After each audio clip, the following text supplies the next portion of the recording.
Pred pár dňami sme vám priniesli svedectvo tohto muža, ktorý hovorí o praktikách pohrebnej služby na Záhorí. Toto by sa robiť nemalo. Mali by mať ústup k mŕtvým. Muž z prostredia pohrebných služieb tvrdí, že príbuzným predajú truhlu za 320 €, ale po obrade prehodia telo do lacnejšej rakvy a spália v nej. To už pozostalí však nevidia. A tam oni už potom kremácii, tam už nemajú k tomu nikto prístup.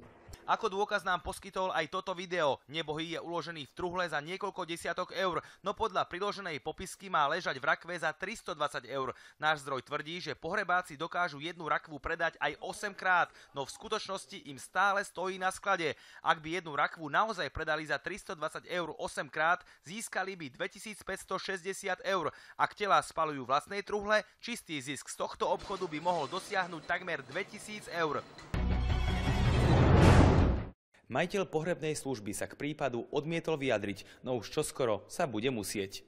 Po vysielaní vášho príspevku vydal generálny prokurátor Jaromír Čižnár písomný pokyn krajskej prokurátorke v Bratislave, aby bezodkladne preverila tieto medializované informácie. A zdá sa, že nejde o jediný prípad. Niečo podobné tu už bolo. Podozrenie bolo to, že teda sa tam vymenila rakva. Hej, v rámci transportu. Ozvali sa aj ďalší, ktorí tvrdia, že truhly vymieňajú vo viacerých častiach Slovenska. Ako dodáva náš zdroj, celý systém takto vraj funguje dlhodobo.